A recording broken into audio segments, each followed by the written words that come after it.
Hello out there, world. Welcome to another 60 Seconds in Thailand. Huge news today in Bangkok about restrictions being eased and lots else to cover. So sit back, relax, and please give me a whole lot more than 60 seconds. First up tonight, a new way to quarantine?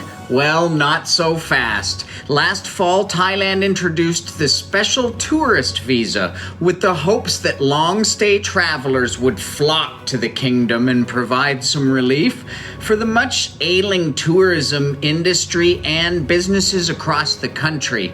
But sadly, less than 400 people per month have entered using this program since its launch, leaving local government officials wondering why people around the world did not line up to get an STV in Thailand. Man, it feels good to get another STV joke in.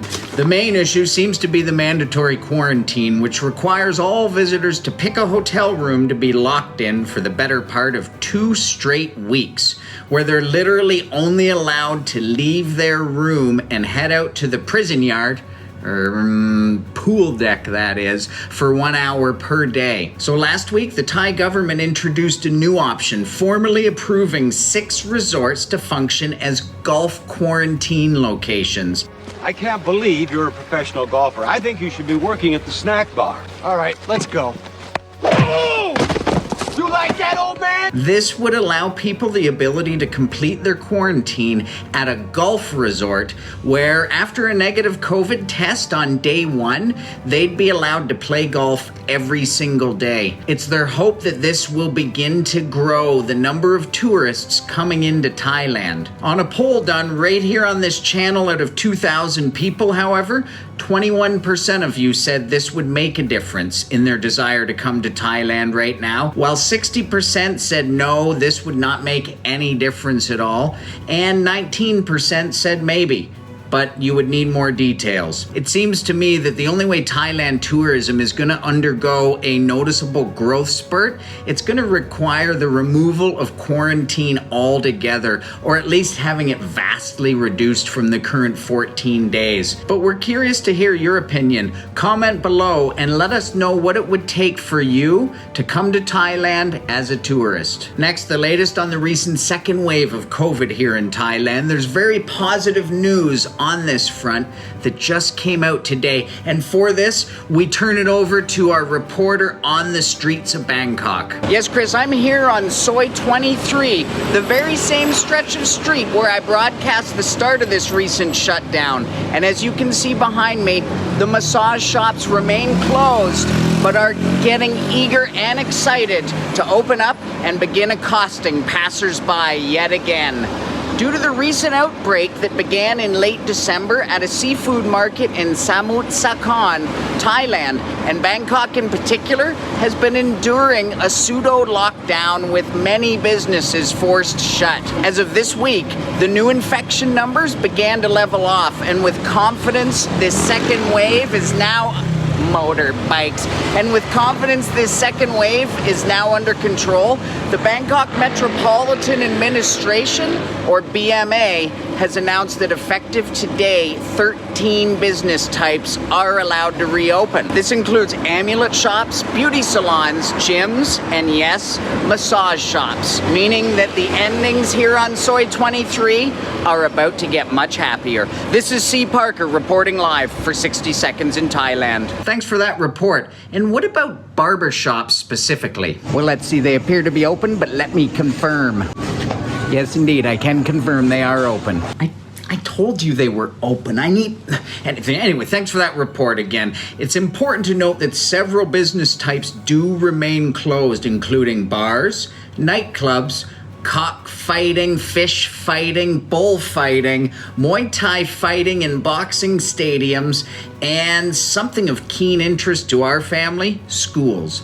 Our daughter continues remote online learning, but rumors are that February 1st might be the date schools welcome students back into the classroom. And now a story from the island of Koh Samui, as folks down there encountered an interesting sight when a large whale washed ashore on the northeast coast of Chong Moon Beach. It was a 1-ton bride whale that measured 11.3 meters long. With its tail section already rotting, a foul smell engulfed the entire area. Officials are now scrambling to figure out how to remove the decomposing carcass. And yes, my producer's telling me that we have a crew live on the scene now. There is a live update. Officials have apparently come up with a plan, and they're going to do it now. We're going to go live. Apparently it involves dynamite. The dynamite was buried primarily on the leeward side of the big mammal, so as most of the remains would be blown toward the sea, where the blast blasted blubber beyond all believable bounds.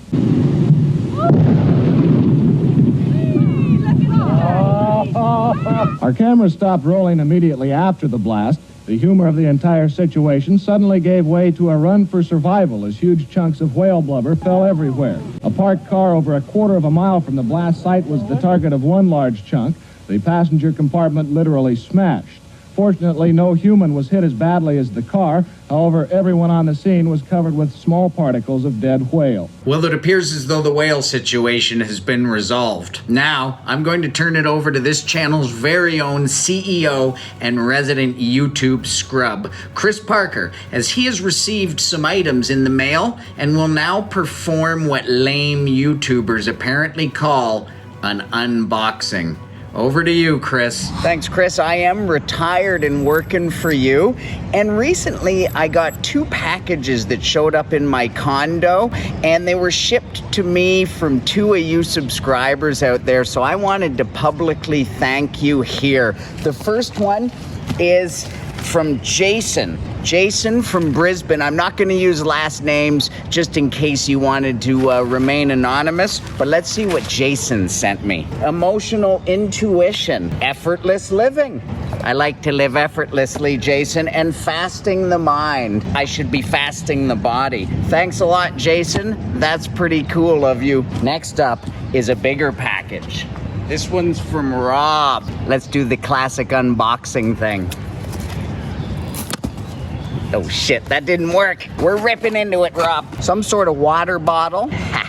NHL. Look at that, fancy NHL gear. This isn't the first time subscribers have sent me something either, but hey, it is so much appreciated. The best part about this channel for me is knowing how involved so many of you out there are getting. Back to you in the studio, Chris. Thanks for that report. I can share with you a private conversation I had with Chris, where he told me that he very much hopes for many more free gifts to arrive in the future. Just saying. And now, I'd like to introduce the newest member of our 60 Seconds in Thailand team with our very first sports report. I turn it over now to Canadian Chris. Oh, hey there, folks. Today's a huge day in the wide world. Sorry to interrupt, Chris, but we run a professional program here. I'm gonna have to ask you to change into something a little more appropriate. Oh, well, pardon me there, eh? Well, what about that fancy new shirt that the vlogger, the YouTube guy just got, eh? Good idea. Yes, Chris, YouTube Chris, are you still there? Yeah, I'm here. Can you throw that shirt that you just got over to our new sports reporter? Oh, yeah, sure. This one?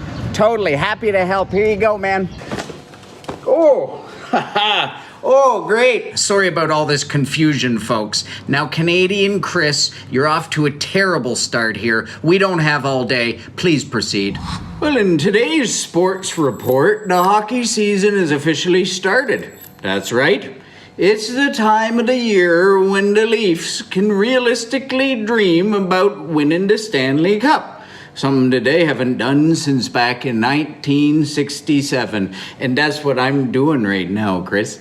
I'm dreaming about it and thinking about what would happen if the Leafs won the Cup. And I'm going to commit right here on my very first broadcast to do something that my old buddy RJ from Toronto suggested. If they do win the Cup, I'm going to cut off my left arm here and I'm going to hold it up over my head and run up and down Yonge Street in Toronto yelling, "Go Leafs." Okay, then, back to you in the studio, Chris. Okay, then, well, I don't know whether I hope they win it or not, Canadian Chris, but one thing's for certain, you might not last here. Anyways, folks, it's been a busy week here in Thailand and things are changing quickly. If you want to stay up to the minute as things continue to develop here and as the country slowly, eventually, hopefully, opens back up to tourists, then subscribe to this channel where our growing team gives you fun and informative videos from right here in Thailand.